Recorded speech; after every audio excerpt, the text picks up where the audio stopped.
Hey everybody, welcome back to Guns and Gadgets, your source for Second Amendment news.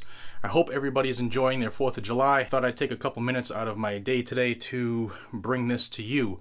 Just a couple weeks ago, in June here, Florida won a little small victory. An amended portion of their Stand Your Ground law went through and was signed by the governor.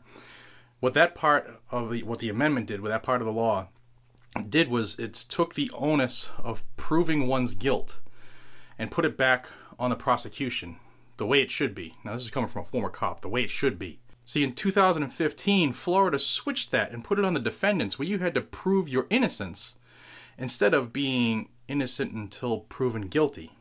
See where I'm going with this? Now the amendment a couple weeks ago was backed by the NRA, signed by Governor Rick Scott, and immediately people started crying because this was going to cause that mass slaying that every anti-gun person has been claiming is going to happen since Stand Your Ground came out, since constitutional carry has been flooding the nation. You know, they're all predicting this massive assassination of everybody because people can have their rights. It hasn't happened yet, and it's not going to happen. However, what Florida just did, and the judge's name who did this, is Miami-Dade Circuit Judge Milton Hirsch, H-I-R-S-C-H, and he ruled that the amendment to the law allowed lawmakers to overstep their authority, adding that it should have been crafted by the Florida Supreme Court in the first place. So he's not legislating from the bench at all here, right? Even in his own quote, telling you that he gets to make the rules.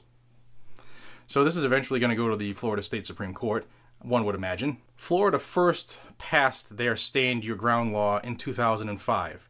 And like you can imagine, everybody thought that, you know, it was going to be just the wild, wild west. And in 2005, when they passed this law, it gave people the right to shoot first when they believed their life was in serious danger or they were at a risk of grave bodily harm. The quote from the law itself, from the original law, says, quote, "A person is justified in the use of deadly force and does not have a duty to retreat if he or she reasonably believes that such force is necessary to prevent imminent death or great bodily harm to himself or herself." That's pretty much what you're allowed to do anyway. You're allowed to defend yourself. It also gave judges the right to dismiss charges against a defendant if they believed reasonable self-defense was used in the case. Okay, so you had a judge who was looking at all the facts. Yeah, this person was being attacked by a machete-wielding wacko, so he shot him. Done. This judge that overstepped his bounds yesterday doesn't want that to happen. You're not allowed to defend yourself, ladies and gentlemen. You take the whooping, you take the killing. You get killed because they don't want you to defend yourself. Now this law was the law of the land in Florida until 2012, when the infamous George Zimmerman Trayvon Martin case took place, and that led to the switching in 2015 of putting the burden to prove your own innocence on the defendant instead of being innocent until proven guilty. That is the way it's supposed to be here in America, on America's birthday. I'm telling you, you need to wake up, Florida. You need to see what they're trying to do.